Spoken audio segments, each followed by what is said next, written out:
وای کور و کران روز قدیرن، با داد و با هوار رسیدن.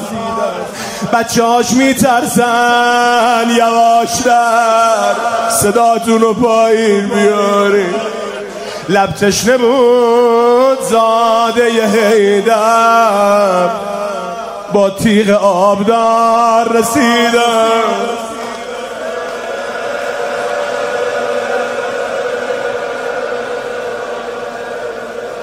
حرف جهاد شد، حرف جهاد شد. چه یلانی ترسان به کنج خانه خزیدن، تا شد حدیث درهم و دینار، مردان پا به کار رسیدن. گفتن بریم برا دخترامون سوغاتی ببریم. از اون اول که خطبه میخون دست بلند میکرد، این انگشتر چشممو گرفته بود.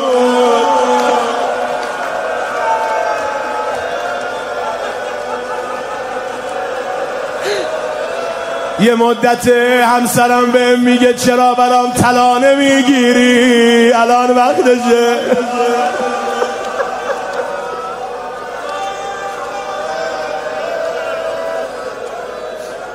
حرف جهاد شد، حرف جهاد شد. چه یلانی ترسان به کنج خانه خزیدن، تا شد حدیث درهم و دینار، مردان پا به کار رسیدن. امشب یه خبری هست، سوز دل آدم احساس میکنه. امشب یه خبری یا دست خالی بیرون نری.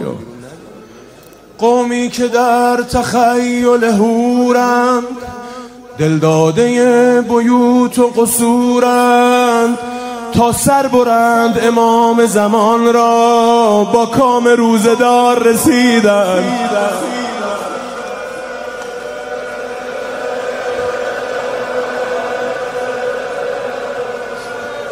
آنان که از حوالی تیغش فرسنگ ها کناره گرفتند، خیلی ها رو بین راه دید.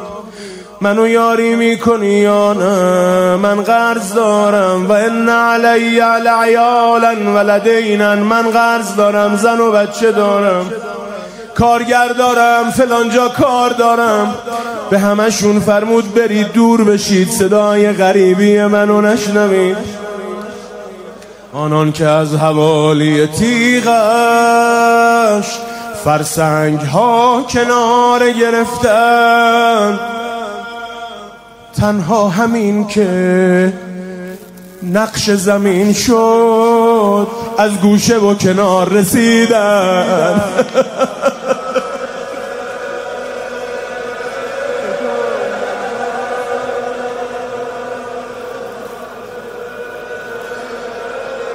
دیگه روزه بخونیم یا نه؟ دیدند یادگار حسن را، از خیمه با شتاب می آمد.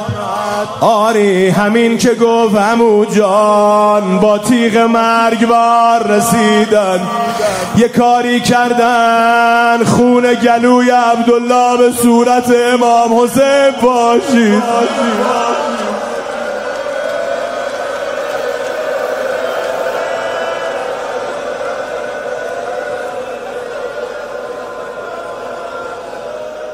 به حرمت حرم امام حسین، به حرمت پردگیان حرم، به حرمت مخدرات، این یه بیت آروم میخونه.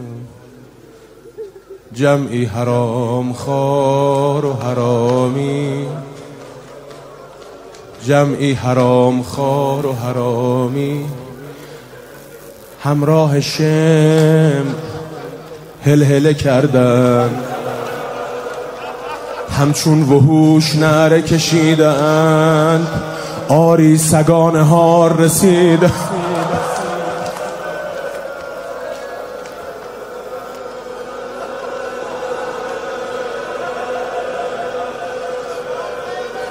وقتی سر مبارکش از تن میشد جدا چو عطر از گل، وقتی سر مبارکش از تن میشد جدا چو عطر از گل، با نعلهای تازه خدایا از راه 10 سوار رسیدن.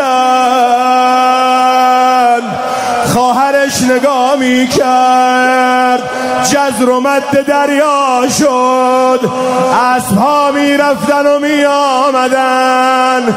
حسین ابن علی با خاک ممزود شد، فقط صدا می زد حسین، ای حسین.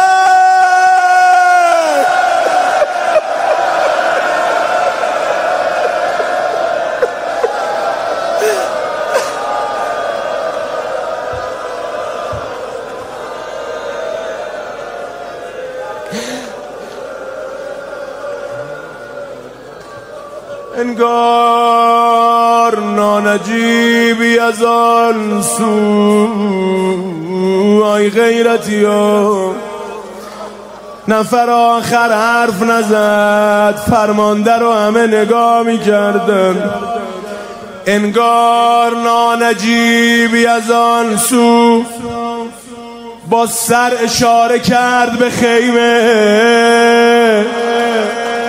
غارتگران بی شرف ای وای، در شعله و غبار رسیدن. فقط اینطور کرد همه سمت خیمه‌اش دویدن.